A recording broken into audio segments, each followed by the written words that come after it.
Hello,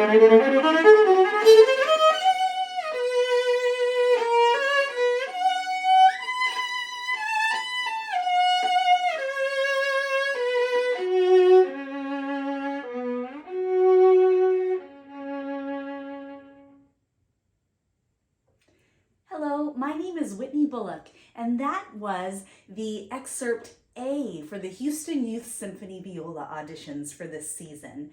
This is from Ravel's Daphnis and Chloe. Ravel was a French composer, and Daphnis and Chloe is a ballet. So when you are searching for this piece on YouTube to listen to, make sure that you type in Daphnis and Chloe Suite number 2, because that's where this particular excerpt, we can find it easier within the fabric of the recordings. It's a beautiful piece, and you might be wondering why such a slow, expansive excerpt is required for the symphony and or philharmonia orchestras.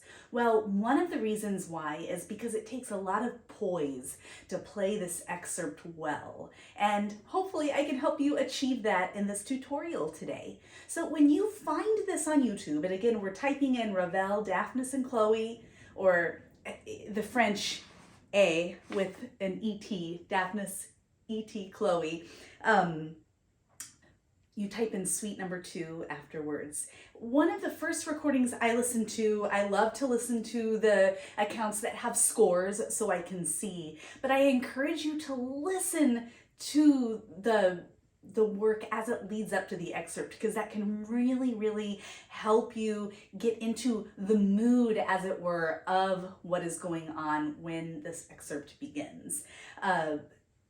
In the first video that I found with a score, the username was Alto Clef.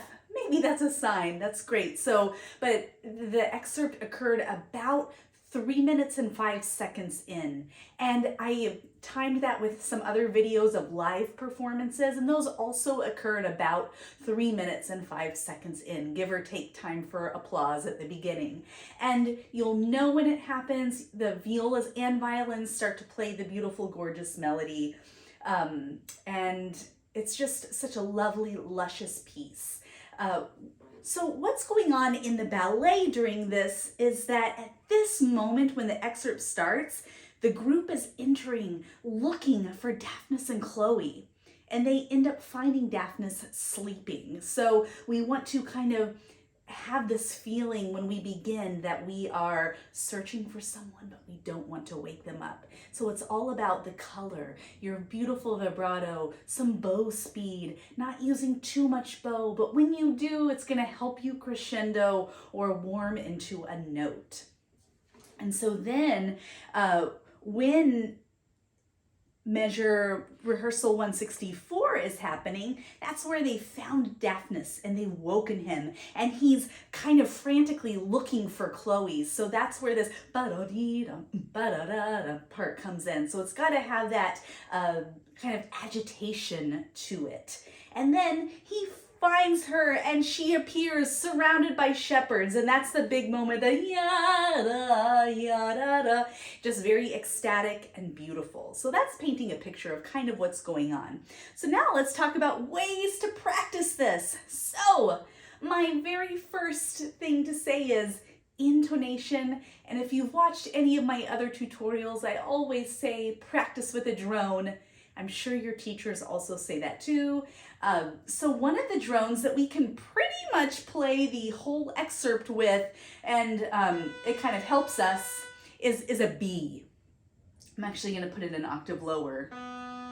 But that will really help us hear the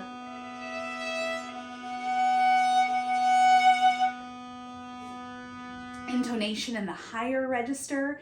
And at 164, it will also help us with that intonation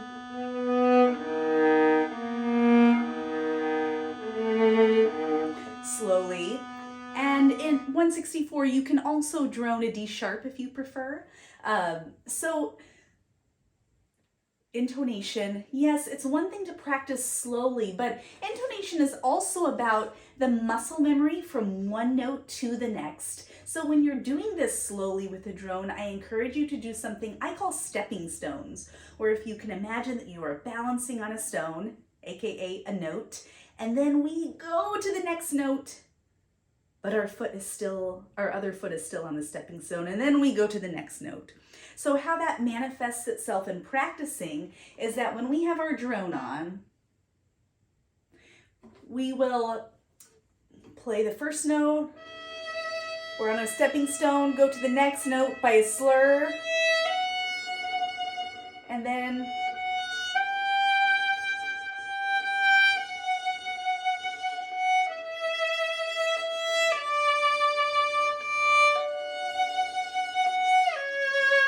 and all of this with a drone, just to help you manifest your best intonation possible. Another tip is rhythmically subdividing for not only expression, but just so that you feel that expansiveness within. You can subdivide with eighth notes or sixteenths with a metronome, but use your own bow to subdivide.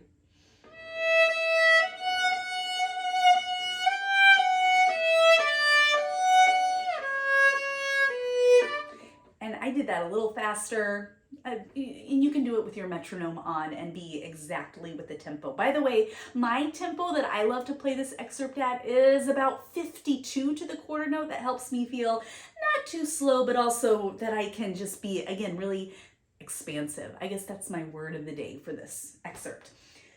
Okay, so let's look at 164. Oh my gosh, it looks super complicated on the page, but I promise you it's not. So the measure before rehearsal 164, when we are holding that D, I want you to start subdividing in sixes, okay? So once we hit that D sharp, 1, 2, 3, 4, 5, 6, 1, 2, 3, 4, like that. So that's gonna help us get the 164 accurate when we're in tempo. So maybe that didn't make sense, but let me show you now. I'm gonna play 164 for you, but I'm gonna fill in all the rests with a note. Pretty much the note that we're about to play. So it's all 6 16th notes per beat. So if we're going da da da da da da da da da da da.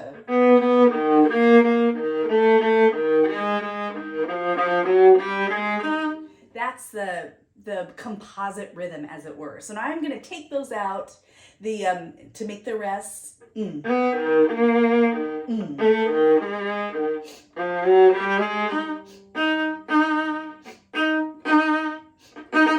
Da da da.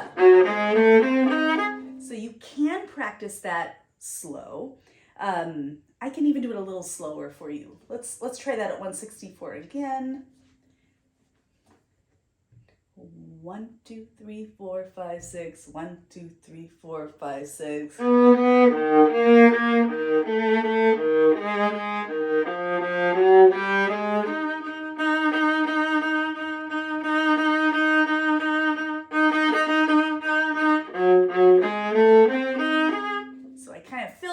Of stuff for you. You can rewind that and keep playing that with me if you like. Okay, so now let's see. So we are at 163.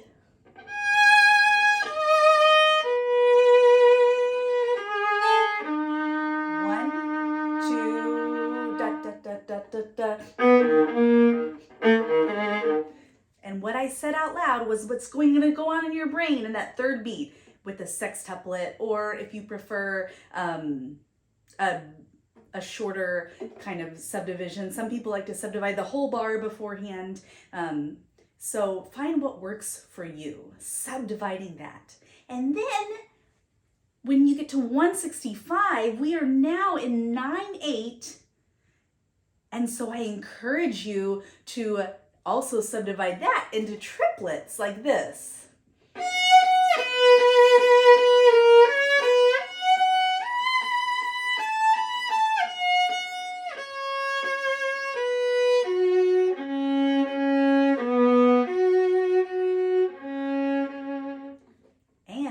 that 3/4, hopefully you heard that I then subdivided it in eighth notes.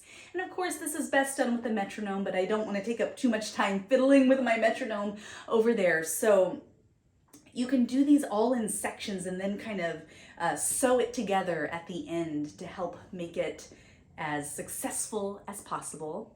I want to say it's okay for you to split up some bows. Your teacher can help you decide on that, because it's just, you know, again, so expansive that it's hard to do some of the bowings and really feel like we can sing through. But if you do the original bowings, that's also acceptable.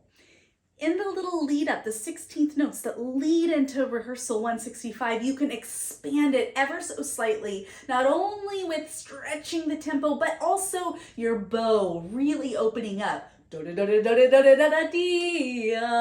we get to 165. Now, that shift from the F sharp to the B in the second bar of rehearsal 165.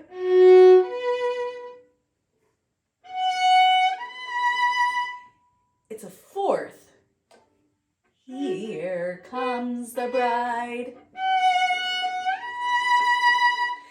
Go back and forth between that note, droning, a B.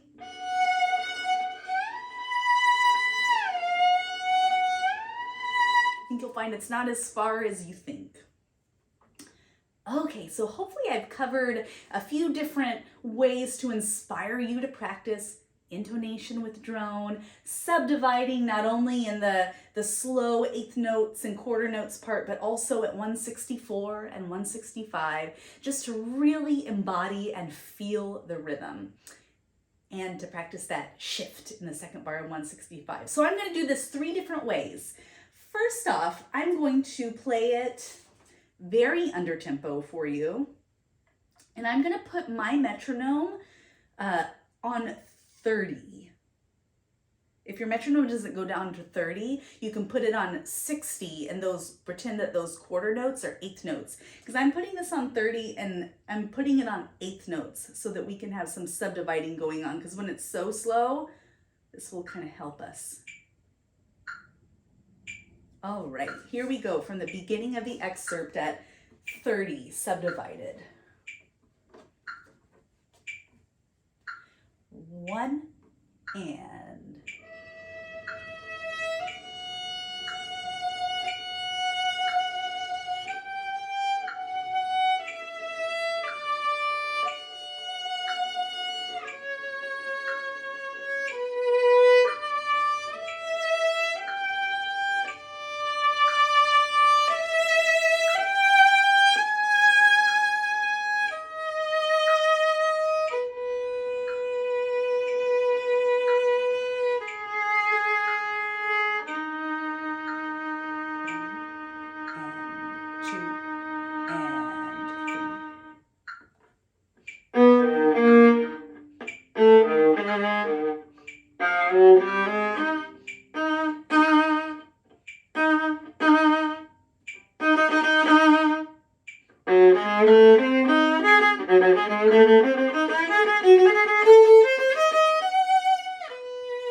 So that didn't quite work out with my 2/8 at the end when we got to 165.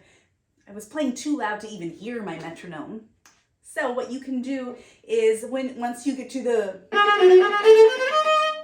then you can put your metronome on triplets so that you can really hear 165.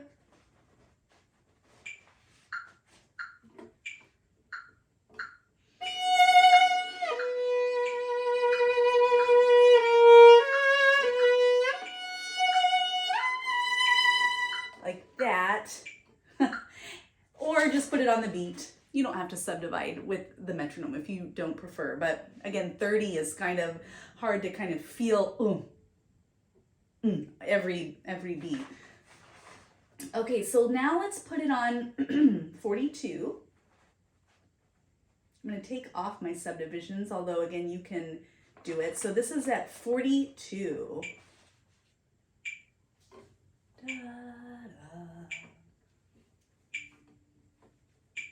So we are sneaking into a sleeping deafness. 1.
Okay.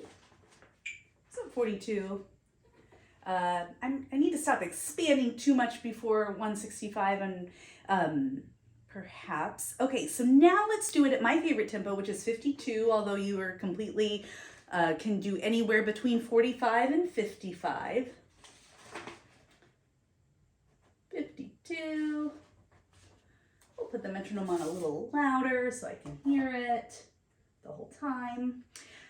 I want to say this though, before I do it at 52, for real, that another way that could be fun to practice it is to, when you have your quarter note pulse on,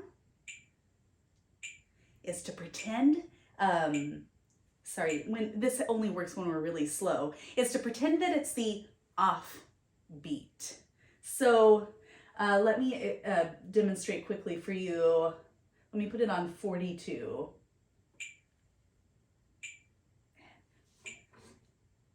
And 1, and 2, and 3, and 1, and 2, and 3. It's just kind of makes you feel that the inner pulse, but also be responsible for all the on the beat things on your own. And that can also help you see maybe where you're slowing down too much or speeding up too much within the pulse. Anyways, just for fun, just little sections, just to kind of ground yourself and feel, again, word of the day, our expansiveness. So here we go at 52, my tempo, with a loud metronome so I can hear it in the 16th notes before 165. Daphnis and Chloe by Ravel.